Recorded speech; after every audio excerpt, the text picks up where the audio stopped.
Bueno, vamos a arrancar con un anime, con un temazo. Después van a venir dos temas más,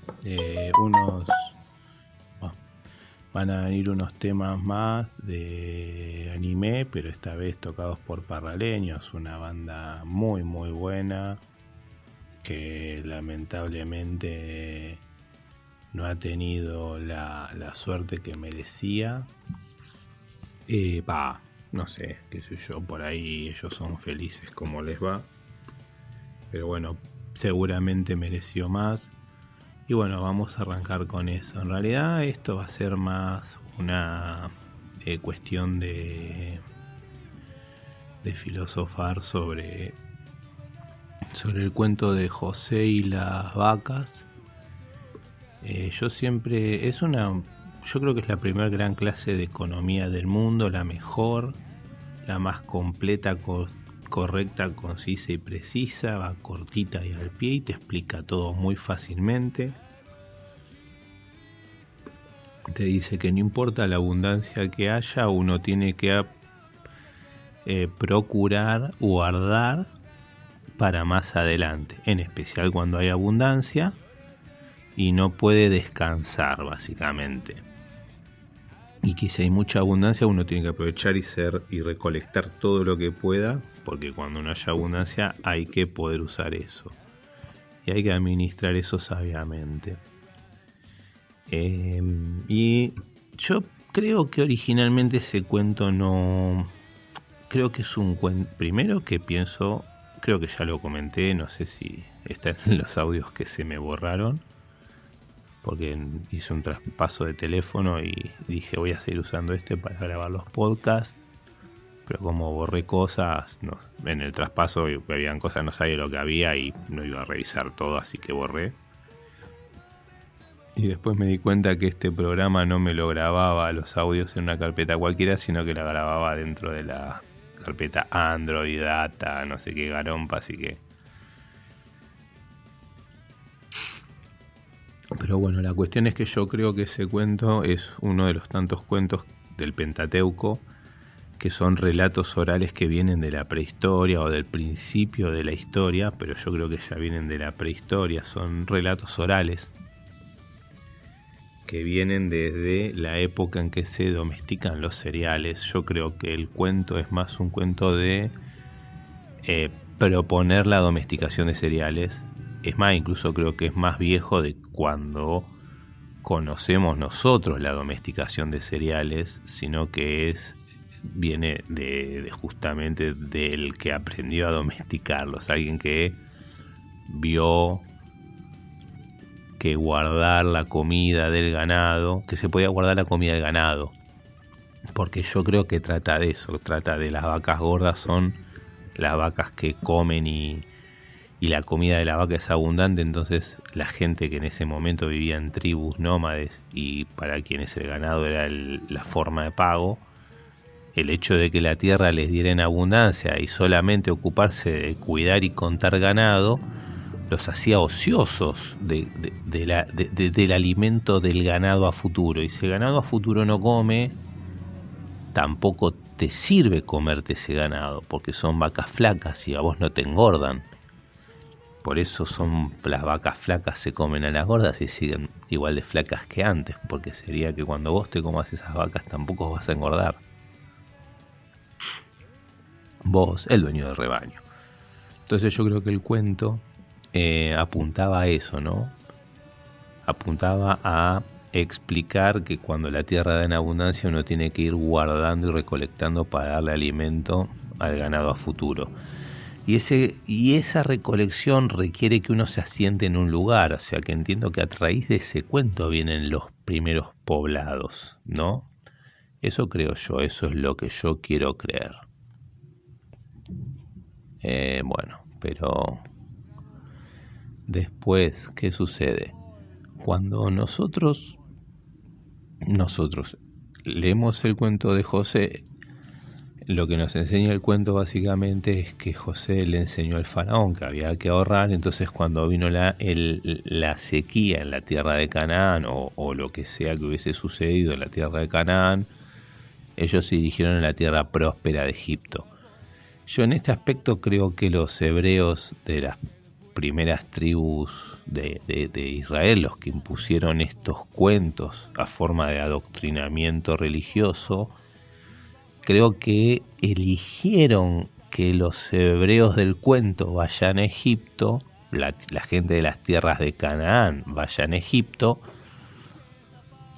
porque en Egipto ya existía el cuento de Ramsés volviendo victorioso de una batalla con unos enemigos que diezmaron a todo su ejército. Entonces aprovechaban esta historia y la mezclaban con su propia historia de cómo ellos se escaparon con su Mesías de Egipto.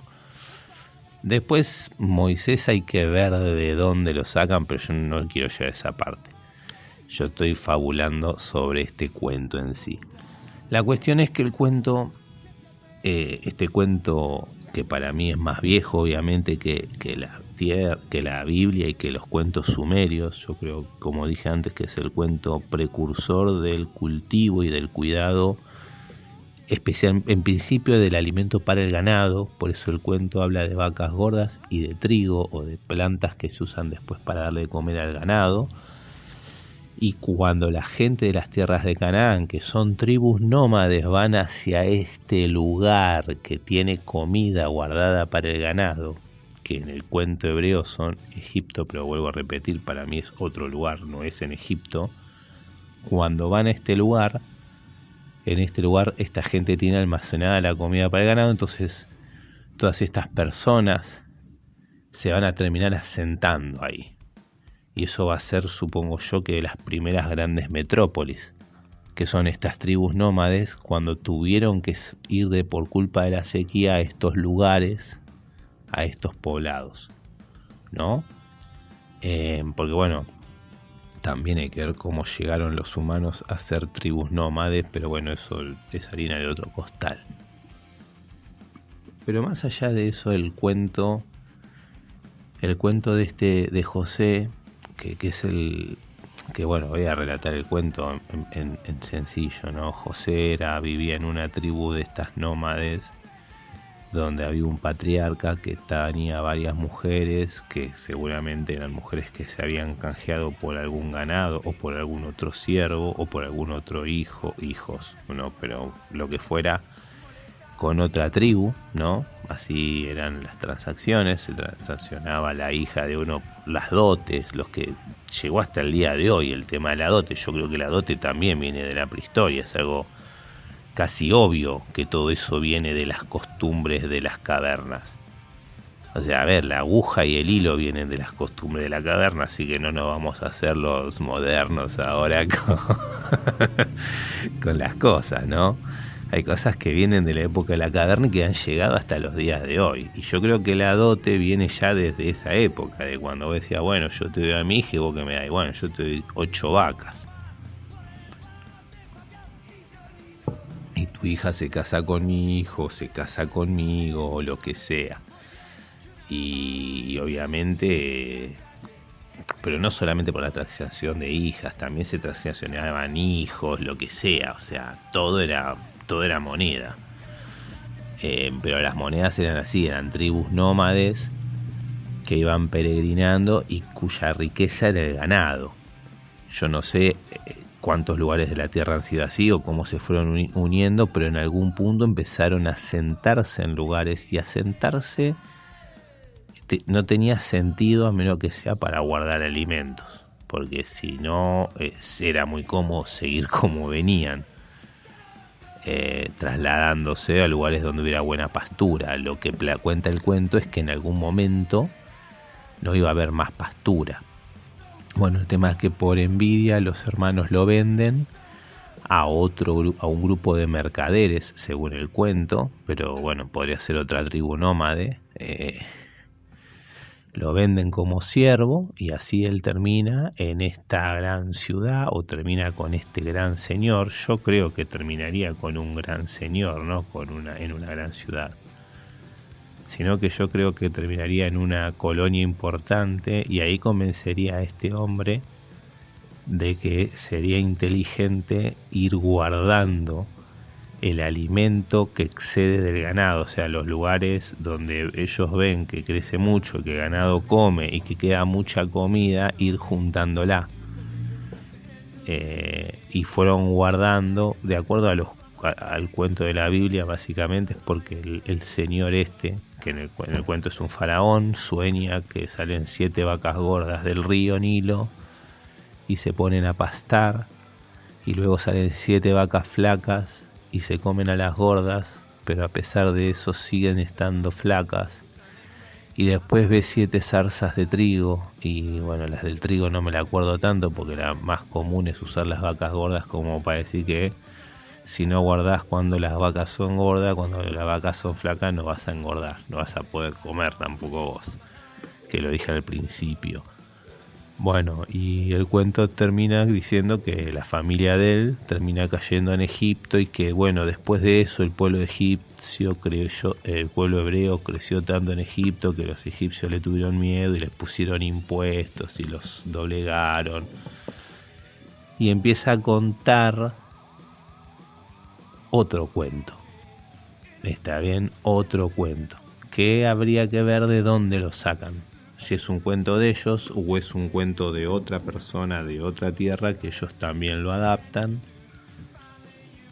pero es un cuento que trata de que a esta gente que viene de afuera yo entiendo que les cobrarían el impuesto para darle de comer a su ganado sacándoles ganado, entiendo yo, porque sería aparte lo lógico, o sea, porque si no yo te voy a dar de comer, ¿con qué me vas a pagar? ¿Se entiende el concepto? ¿Con qué te terminarían pagando? O sea, con parte del ganado que vas a alimentar, o sea. Entonces yo no sé, te doy 10 paquetes de heno por 2 vacas. Y si vos total se te van a morir toda la vaca. ¿Qué tenés para perder? Pero bueno, no sé, puede ser del mismo cuento, puede ser de otro cuento, pero es uno de los tantos cuentos que vienen de ya de la prehistoria. Pero bueno, yo quería concentrarme en el de José, porque el de José enseña la clase más básica de matemáticas, que es que el que no sabe ahorrar es pobre aunque trabaje, nunca por más que trabaje se librará del cimarrón, al que nace barrigón es al ñudo que lo fajen. Que eso también nos enseña el Martín Fierro. Si no sabes guardar, no importa cuánto trabajes, no importa lo gorda que estén las vacas hoy, siempre vas a ser pobre, porque parte de la pobreza es no poder guardar. Por eso es importante que no haya inflación, para que todos puedan guardar, y el que pueda guardar siempre va a poder salir de pobre, pero el que no puede guardar no. Y la inflación es lo que inhibe que mucha gente pueda guardar. ¿Se entiende? Es una cosa muy difícil, no es difícil en realidad de entender, pero bueno, mucha gente no lo quiere aceptar. Pero bueno,